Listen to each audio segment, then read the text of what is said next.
প্রিয় ভাই বোনরা, আগের দিন আমরা প্রলয় উল্লাসের প্রথম অংশ পড়েছি, আজকে দ্বিতীয় অংশ পড়ব।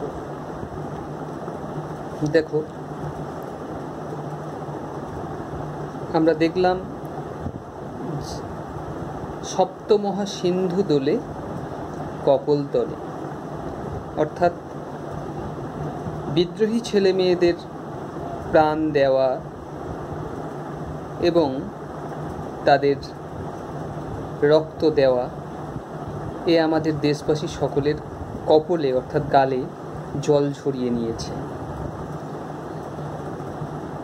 আজ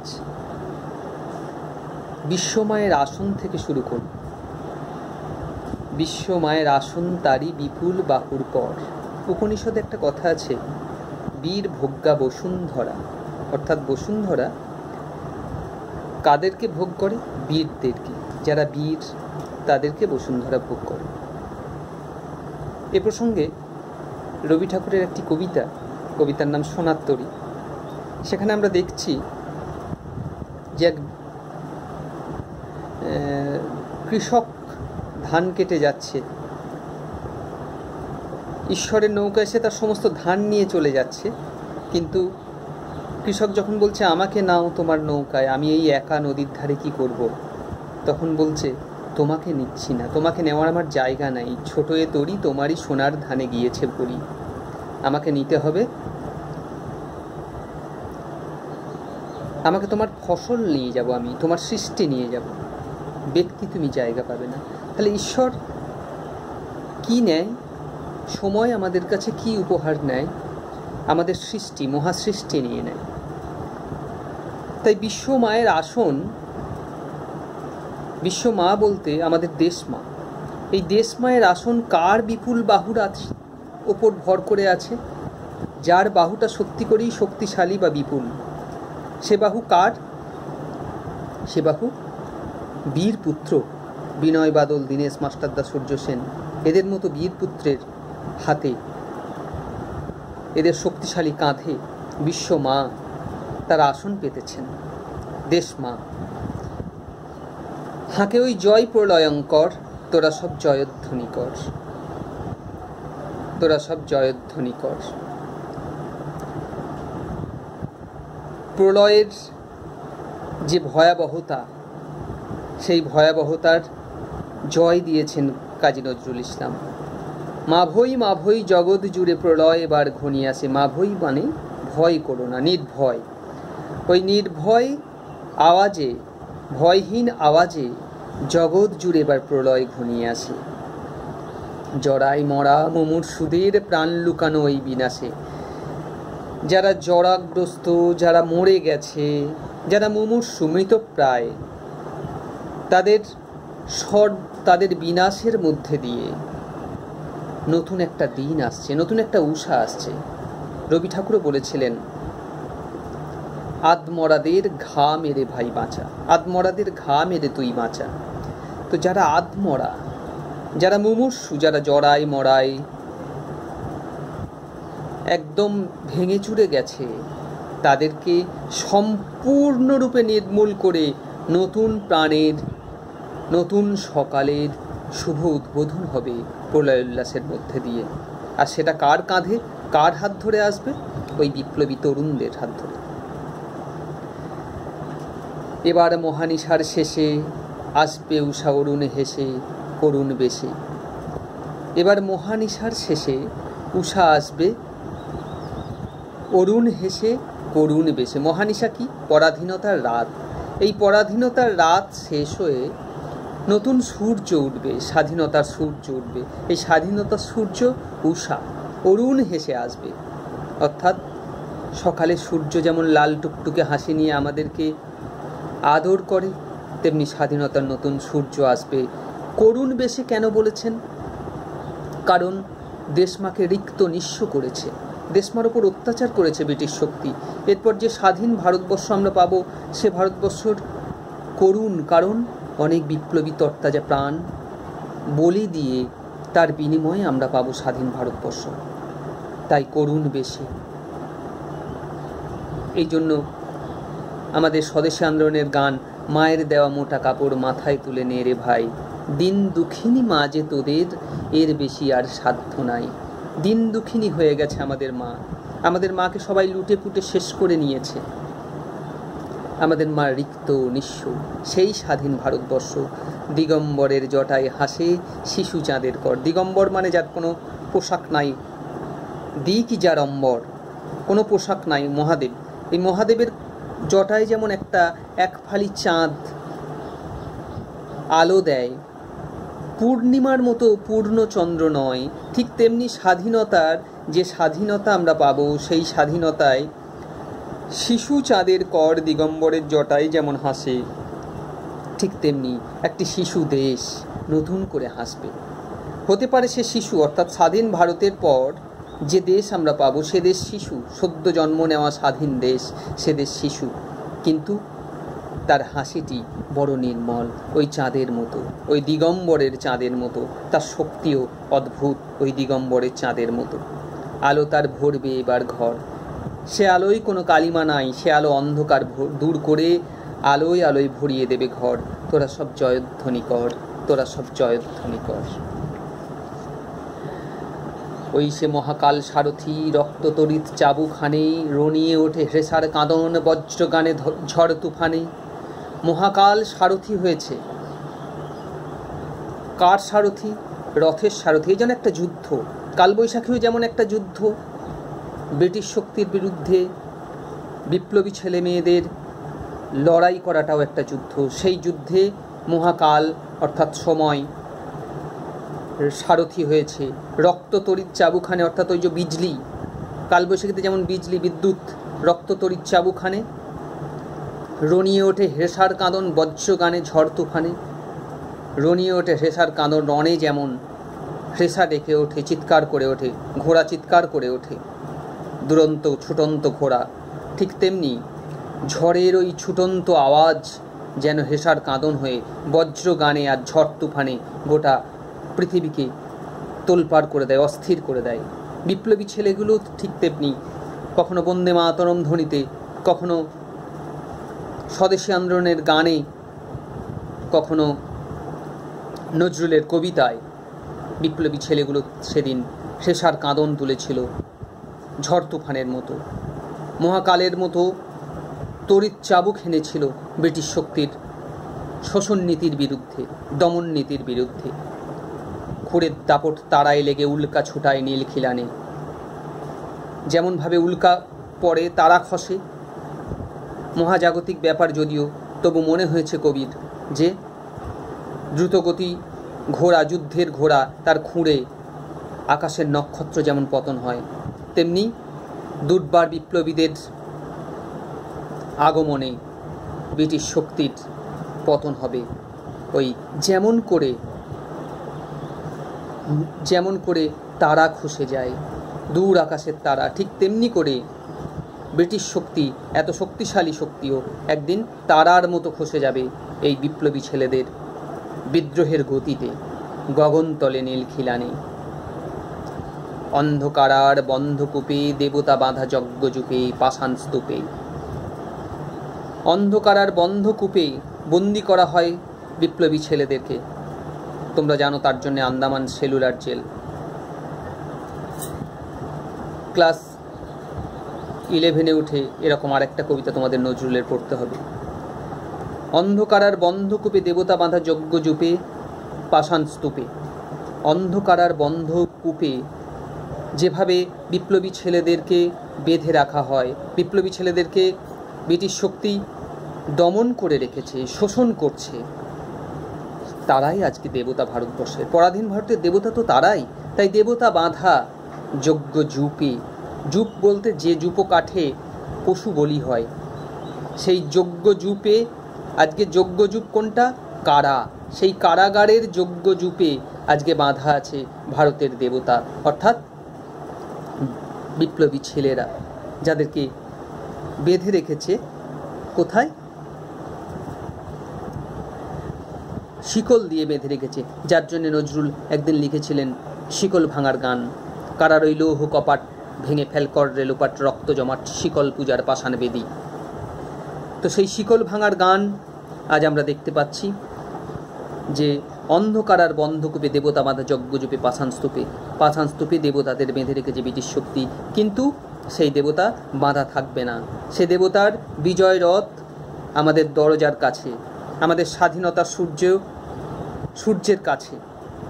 এই তোরে তার আসার সময়, ওই রথ ঘর ঘর, তার আসার সময় হয়ে গেল। রথের ঘর ঘর আওয়াজ আমরা পাচ্ছি, শোনা যায় ওই রথ ঘর ঘর, তোরা সব জয়ধ্বনি কর, তোরা সব জয়ধ্বনি কর। ধ্বংস দেখে ভয় কেন তোর, প্রলয় নূতন সৃজন বেদন, অসাধারণ সারি। নজরুল ইসলামের কোটেশন যুক্ত যত আমরা ব্যবহার করি, যত কোটেশন, তার মধ্যে এটি একটি উল্লেখযোগ্য কোটেশন। ধ্বংস দেখে ভয় কেন তোর, প্রলয় নূতন সৃজন বেদন। বলছে আজকে ধ্বংস দেখে তোর ভয় কেন? আজকে বিপ্লবী ছেলেদের ধ্বংস, এই ধ্বংস অনেক মায়ের চোখের কোণে জল এনেছে, অনেক সংসারকে শেষ করে দিয়েছে, অনেক রক্তে মাটি ভিজে গেছে। হয়তো এই ধ্বংস আমাদের কাছে কাঙ্ক্ষিত নয়, আমাদের যন্ত্রণার কারণ এই ধ্বংস। অনেক মায়ের বুক ফাটা আর্তনাদে সেদিন ভিজে গেছে বাংলা, এপার বাংলা ওপার বাংলা, দুই বাংলায় গোটা ভারতবর্ষ। তাই বলছেন নজরুল, ধ্বংস দেখে ভয় কেন তোর, প্রলয় নূতন সৃজন বেদন। ধ্বংস দেখে ভয় করিস না, এই ধ্বংসের মধ্যে, এই প্রলয়ের মধ্যে নতুন সৃজন বেদন আছে। একজন মা যখন তার সন্তানকে জন্ম দেয় তখন যন্ত্রণায় ছটফট করে। সেই সৃজন বেদন, সেই সৃজন অর্থাৎ সৃষ্টির জন্যে যে বেদনা, সেই বেদনার পরে সেই মা যখন তার সন্তানকে দেখে তখন তার যে তৃপ্তি, সে তৃপ্তি তো ভাষায় প্রকাশ করা যায় না। তেমনি আজকে দেশমা পরাধীনতার যন্ত্রণায় ছটফট করছে। একটা স্বাধীনতার জন্ম দেবে সে, সেই স্বাধীনতার জন্মের জন্য তার যে যন্ত্রণা, তার জন্য যে রক্তক্ষরণ, তার জন্য যে অনেক বিপ্লবীদের প্রাণদান, তার মধ্যে দিয়ে নতুন সৃষ্টির সকাল দেখেছেন কাজী নজরুল ইসলাম। তাই বলছেন ধ্বংস দেখে ভয় কেন তোর, প্রলয় নূতন সৃজন বেদন। আসছে নবীন জীবন হারা, অসুন্দরের করতে ছেদন। নতুন জীবন হারা আসছে, অসুন্দরের করতে ছেদন। অসুন্দরের করতে ছেদন বলতে যত কিছু অসুন্দর আছে, আমরা দেখেছি কালবৈশাখীর ঝড় যেমন অসুন্দরকে ছেদ করে দেয়, মরা ডাল যেমন ভেঙে যায়, ঝরা পাতা যেমন ঝরে যায়, উড়ে যায়, কিন্তু যারা যোগ্য তারা থেকে যায়, ঠিক তেমনি আসছে নবীন জীবন হারা, অসুন্দরের করতে ছেদন। আজকে নতুন স্বাধীনতার সূর্য অসুন্দরকে ছেদন করতে আসছে। তাই সে এমন কেশে বেশে, প্রলয় বয়েও আসছে হেসে, মধুর হেসে। এমন কেশে বেশে, এমন কেশ এলিয়ে, রবি ঠাকুর বলেন নাই নির্ঝরের স্বপ্নভঙ্গতে, কেশ এলাইয়া ফুল কুড়াইয়া, রবির কিরণে হাসি ছড়াইয়া, দিভরে পরাণে ঢালি, শিখর হইতে শিখরে ছুটিব, ভূধর হইতে ভূধরে লুটিব। ঠিক তেমনি দিগ দিগন্ত ছুটে যাওয়ার যে চরমতম উন্মাদনা, সেই উন্মাদনা আজকে বিপ্লবী ছেলেদের মধ্যে কবি দেখেছেন। তাই সে এমন কেশে বেশে, কালবৈশাখী যেমন কেশে বেশে আসে, কেশ এলিয়ে অর্থাৎ গোটা মেঘময় কালো মেঘে যেন আকাশ ছেয়ে কেশ এলিয়ে আসে, হেসে আসে, মানে অট্ট হেসে আসে। মধুর হেসে কেন না, নতুন সৃষ্টি করে সে, ভেঙে আবার গড়তে জানে সে চিরসুন্দর। অসাধারণ সারি, ভেঙে যে গড়তে জানে সেই চিরসুন্দর। আমরা দেখেছি বিপ্লবী দামাল ছেলেগুলো বিদেশি শক্তির সব কিছুকে পুড়িয়ে দিয়ে দেশজ শক্তির নতুন করে বরণ করে নিয়েছে, বিলিতি পোশাক বর্জন করে দেশীয় পোশাককে বরণ করে নিয়েছে। গান্ধীজির মাধ্যমে চরকা আন্দোলন বা আরও অনেক কিছু আন্দোলনের কথা আমরা জানি, বিশেষ করে স্বদেশী আন্দোলন। সেই আন্দোলনের মধ্যে দিয়ে অনেক ভাঙা আছে, আবার অনেক গড়া আছে। এই ভেঙে গড়তে জানে যে সেই চিরসুন্দর। তোরা সব জয়ধ্বনি কর, তোরা সব জয়ধ্বনি কর। ওই ভাঙা গড়া খেলা জেতার কিসের তবে ডর। বিপ্লবী ছেলেদেরকে কবি বলেছেন তারা ভাঙা গড়ার খেলা করে। কীরকম ভাঙা গড়া? তারা মানে না কখনো আইন, তারা দুর্বার, কিন্তু তবু তাদের এই দুর্বারতার মধ্যে দিয়ে নতুন সৃষ্টিকে তারা বরণ করে। তারা এত দূর ভাঙতে পারে যে নিজের জীবনকে পর্যন্ত বাজি রাখতে পারে। তারা এত দূর ভাঙতে পারে নিজের সংসার, নিজের সমাজ থেকে নিজেদেরকে হারিয়ে দিতে পারে, ফুরিয়ে দিতে পারে, তবু একটা নতুন কিছু গড়তে পারে স্বাধীনতার জন্য। ওই ভাঙা গড়ার খেলা যে তার কিসের তবে ডর। মহাদেবের মধ্যেও, পৌরাণিক তাৎপর্যে মহাদেবের মধ্যেও এই নমুনা আমরা দেখি যে উনিও ভাঙতে পারেন আবার গড়তে পারেন, তার রুদ্ররূপে ভাঙতেও পারেন আবার গড়তেও পারেন। তাই মহাদেব এত বন্দিত, এত আলোচিত দেব একটা পৌরাণিক তাৎপর্যে। ঠিক ওইভাবে এই ছাত্র সমাজ, এই তরুণ তুর্কিরা যেন ভেঙে, পরাধীনতার নাগপাশ ভেঙে, শিকল ভেঙে নতুন স্বাধীনতার সূর্য গড়ার জন্য এগিয়ে এসেছে। তাই বলছে, ওই ভাঙা গড়া খেলা জেতার কিসের তবে ডর, তোরা সব জয়ধ্বনি কর, বধুরা প্রদীপ তুলে ধর। নতুন শতাব্দীর সূর্য উঠছে, নতুন স্বাধীনতার সূর্য উঠছে, তাই প্রদীপ তুলে ধরতে হবে, বরণ করতে হবে। যদিও সুকান্ত তার প্রিয়তমা সুতে লিখছেন, জানি আমার জন্য কেউ প্রতীক্ষা করে নেই মালায় আর পতাকায়, প্রদীপে আর মঙ্গল ঘটে। জানি সম্বর্ধনা রটবে না লোকমুখে, মিলিত খুশিতে মিলবে না বীরত্বের পুরস্কার। এ আক্ষেপ সৈনিক কবির ছিল। প্রিয়তমাসু কবিতায় কবি সুকান্ত ভট্টাচার্য এরকম কথাই লিখেছেন। কিন্তু তবু কবি নজরুল ইসলাম স্বাধীনতা আন্দোলনকারী ওই কালবৈশাখীর মতো মহাশক্তি বিপ্লবীদের জন্য প্রদীপ তুলে ধরতে বলছে। স্বাধীনতার নতুন সূর্য ওঠার জন্য, সেই সূর্যকে বরণ করার জন্য, নতুন শিশু স্বাধীন দেশকে বরণ করার জন্য, একসঙ্গে এই তিনকে বরণ করার জন্য কবি বধূদের বলেছেন, তোমরা প্রদীপ তুলে ধরো। কাল ভয়ঙ্করের বেশে এবার ওই আসে সুন্দর, তোরা সব জয়ধ্বনি কর, তোরা সব জয়ধ্বনি কর। অর্থাৎ এই ভয়ঙ্করের বেশে যে আসছে সে আসলে সুন্দর। একে দেখে ভয়ে লুকিয়ে পড়লে হবে না। বর্গী আক্রমণের সময় আমরা যেমন লুকিয়ে পড়েছিলাম, পিছিয়ে গিয়েছিলাম, যার ফলে আজও সেই ছেলে ভুলানো ছড়ায় আমরা দেখি যে ছেলে ঘুমালো পাড়া জোড়ালো বর্গী এলো দেশে। অর্থাৎ বর্গী এলে ছেলেকে পর্যন্ত কাঁদতে নাই, তাকেও পর্যন্ত চুপচাপ থাকতে হয়। যেখানে বর্গী এলে লড়াই করার কথা ছিল, তাদের সঙ্গে সম্মুখ সমরে যাওয়ার কথা ছিল, সে জায়গায় আমরা লুকিয়ে পড়েছিলাম। সে শিক্ষা নয়, নজরুল ইসলাম নতুন শিক্ষা দিলেন। কি শিক্ষা? কাল ভয়ঙ্করের বেশে যে সুন্দর আসছে, স্বাধীনতার সূর্য বরণ করা, স্বাধীনতার সূর্যকে নতুনভাবে বাঁচিয়ে দেওয়ার। যে অসংখ্য বিপ্লবী মানুষ, যে অসংখ্য বিপ্লবী প্রাণ রক্ত ঝরিয়ে ডেড বডি হয়ে দেশমাকে ভিজিয়ে আসছে, তাদের সমবেত প্রচেষ্টাকে, তাদের এই বীরত্বকে বরণ করো। হতে পারে তোমাদের ভয় লাগবে, হতে পারে তোমাদের কষ্ট হবে, কিন্তু এই কষ্ট ভুলে, ভয় ভুলে এক অদ্ভুত উল্লাসে আজ আমাদের বরণ করতে হবে। আজ আমাদের বরণডালা সাজাতে হবে স্বাধীনতার সূর্যকে বরণ করার জন্য। এখান থেকেই আমরা দেখতে পাচ্ছি যে সমস্ত কিছু ভয়ঙ্করের পিছনে, সমস্ত কিছু বিনাশের পিছনে শুধু বিনাশই থাকে না, সৃষ্টির নতুন প্রত্যয় জেগে ওঠে।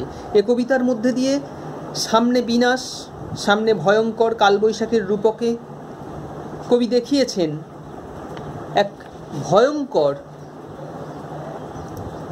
অভিযান, যে অভিযানের পিছনে আছে সৃষ্টির নতুন উন্মেষ, সৃষ্টির নতুন বার্তা।